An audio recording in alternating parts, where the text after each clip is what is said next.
Hey, my name is Njolas Razran and another review. Yes, I'm squeezing this out like a bad case of bowel movement. And this is Blood. You're greeted to a amateurishly animated cutscene of this gunslinger that got killed by his by his god, the god of the cult, and his wife got kidnapped. And now he is waking up in a hollow grave. And from there on, a fun and fast-paced, bloody game about navigating horror-themed inspired locations and murdering screaming cultists and shrieking zombies and ghosts and ghouls and... But despite him being a remnant, he has one very big issue, is that Caleb has a very low health. He will die a bit too easily.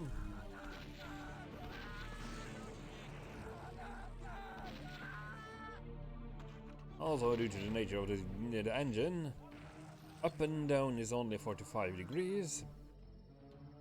And the physics is a little bit jank.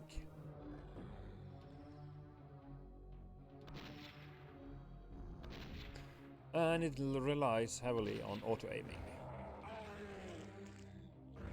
Also, of course, interactivity. The music, yes, is okay enough, I suppose. And of course, you have a colorful cast of cool weapons.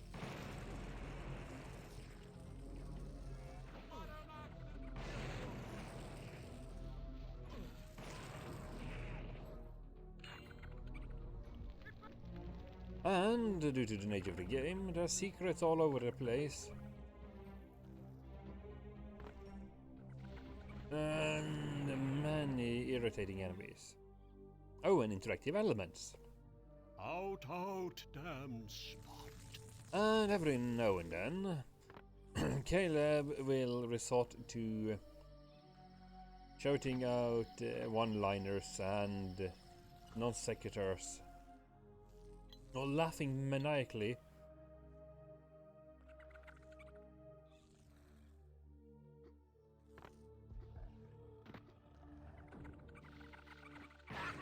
As he murders mice and maggots and what the hell not.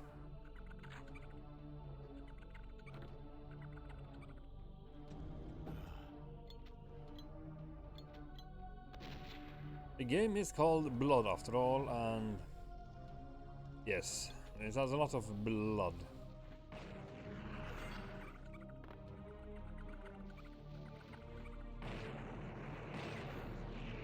And as bad as dynamite.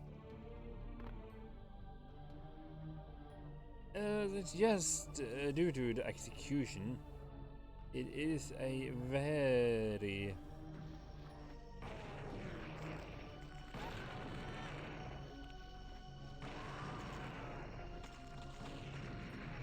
it's just a very satisfying game. And the fellows and the coders over at Night Dive have done a brilliant job at converting the engine to converting the game into something that works well on new computers. It plays okay, it looks okay, and that sounds okay. Even if the music can get a bit monotone after a while.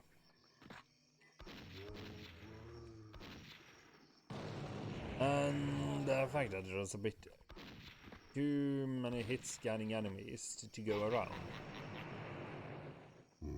Fresh victims for the ever-growing army of the undead.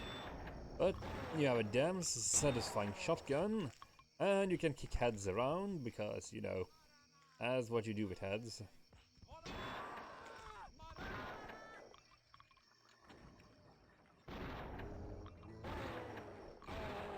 But the biggest challenge is that enemies have hits. There's a lot of hit scanning enemies.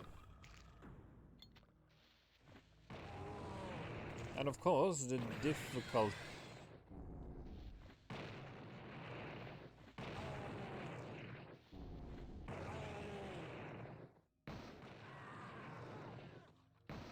And of course, the difficulty dictates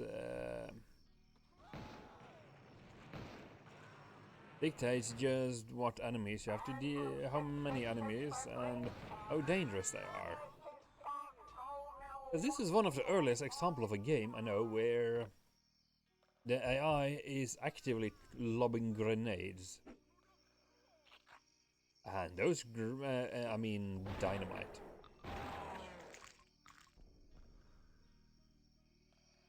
And yeah.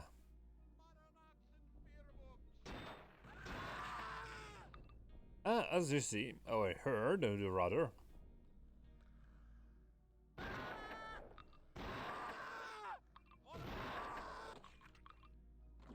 Take it, please. And one blew itself up.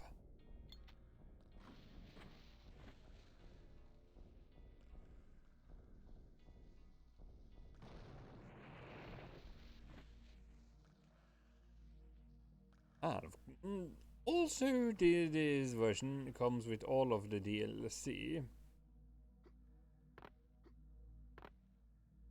And the extra content. It is really the biggest issue with this whole experience.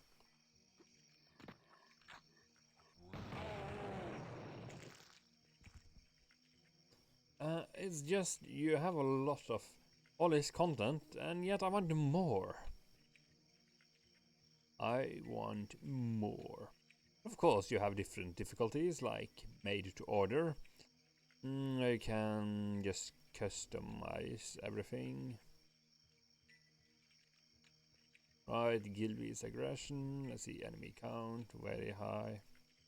It also has several difficulties that adjust how much damage an enemy takes, how much damage the player takes, and how much they will make you bleed.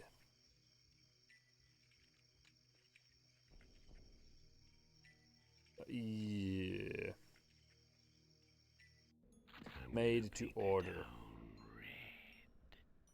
And as you can see, the game is made up of simple 2D sprites plastered on every surface.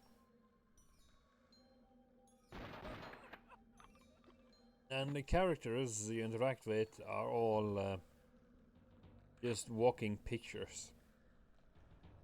You can see from different angles. But that just makes it so much better because as it just looks, it has a really distinctive look you can't really replicate in. It's just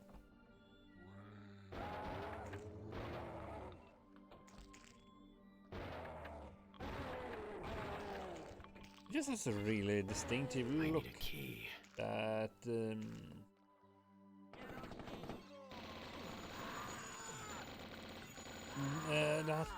you rarely see, because it's actually a bit gothic, really. And of course, it's also probably the first example of, other than Quake, on games to be starting to look brown. It really is brown, dark, and dramatic. Quite frankly, it's a bit irritating, honestly. But this game, the color palette works because you are basically a bloodthirsty, brutal remnant, blowing things to shreds. While dealing with some minor jumping puzzles and some clicking on things to go to other things puzzles and such. While navigating labyrinth and a fancy looking location, from a haunted house to a haunted castle to a sawmill and so on and so forth. But naturally, in this iteration, this is not always the most easy game to navigate or to deal with, mostly because it hates elevations. It hates elevation with a passion. Technically, I should really stop saying that. Anywho, one of the big challenges is that elevation kinda sucks, because yes, if I recall correctly, this is technically not real 3D as we know it. Some sort of weird simulated 3D.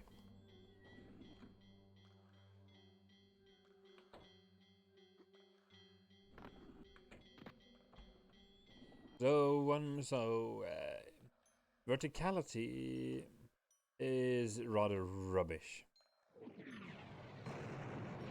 But there's a lot of satisfying sound effects, a lot of satisfying death animations, weapons, and so on and so forth. Like a voodoo doll,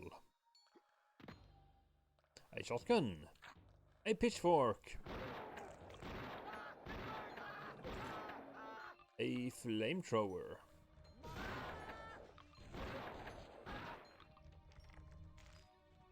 a Tommy gun,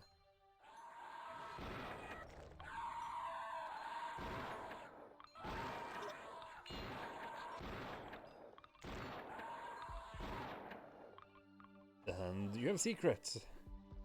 Of course you do. Why wouldn't there be secrets, huh? So the whole game is built up around navigating this labyrinth and picking up secrets.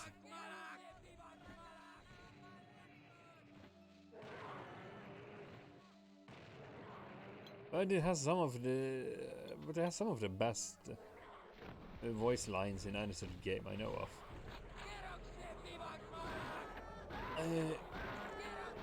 I do believe the developers deliberately went in to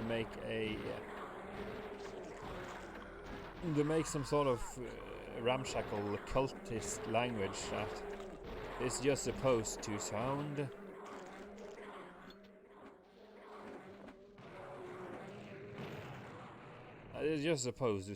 really crude and brutal.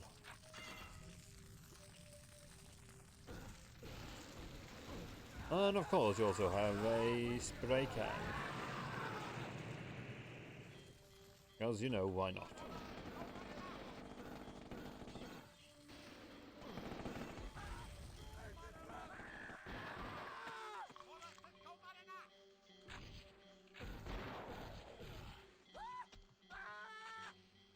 And yes, here we go again, huh? Repeating myself. It also comes with a lot of explosions and interactivity, and then some.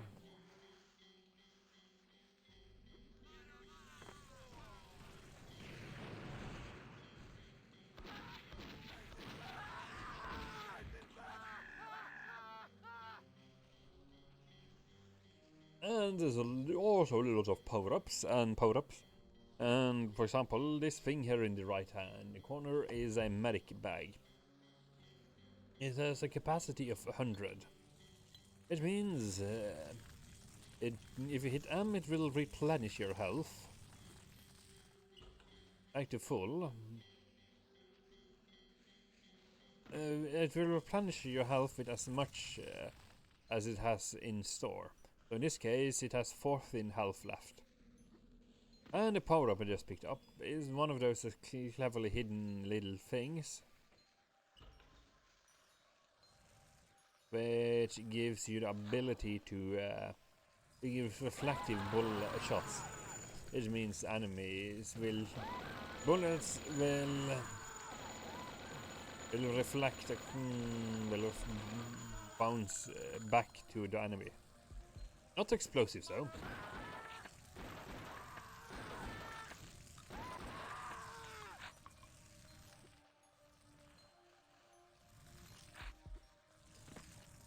Naturally, the amount of health available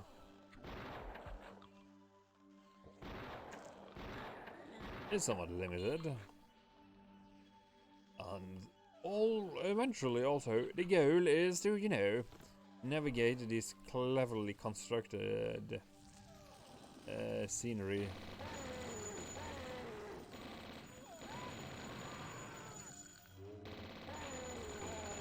And kill everything. Well, you don't have to kill everything, but it usually helps because hit scanners.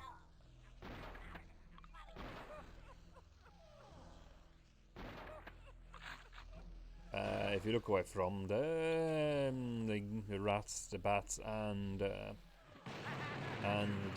devil's idle hands.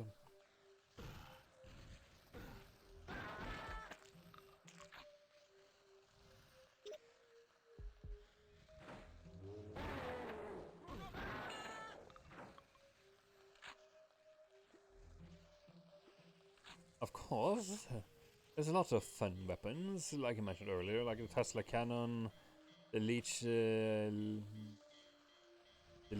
staff, and Locked. a voodoo doll.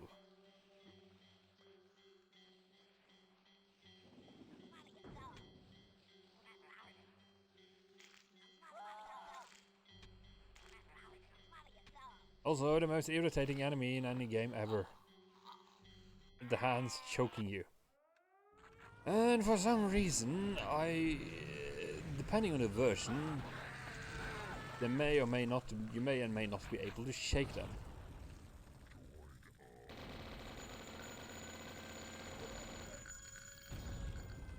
Also, not every enemy in the world has hit scanning.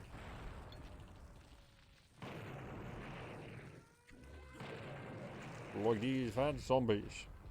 They have a melee attack and 2 types of range attacks. It seems a bit redundant since they can't puke at you when you're prone.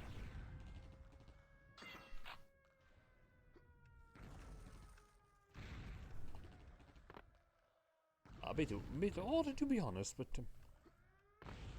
what did you expect, him? Then this game, Blood is a very peculiar game in so many regards. But it's a good one for what it is. You just have to survive the jank. And that is a very old game. It doesn't hold your hand, show you the way. In fact, it doesn't really tell you anything at all.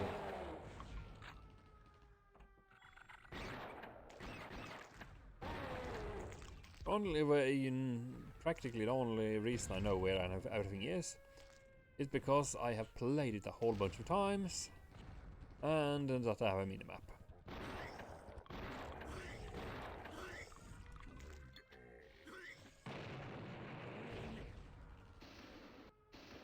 Essentially, a friend of mine just had his game, had his game on a disc, and that's why I came down to how I know about it.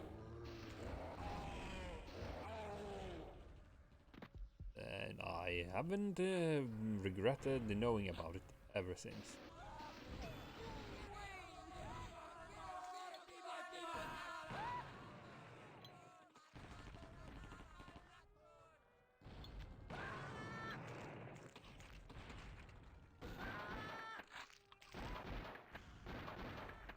And yes,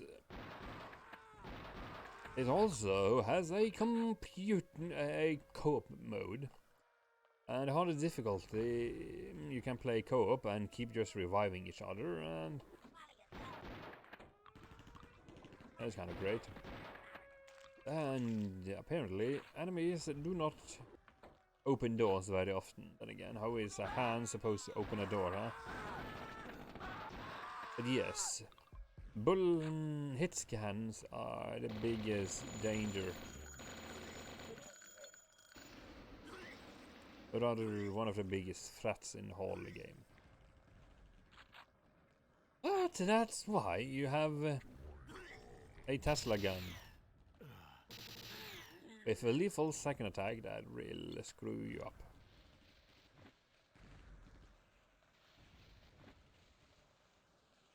And having alt fire that allows me to lob dynamites around corners, giving them a time to fuse. And of course, nothing screams horror like a slaughterhouse, huh?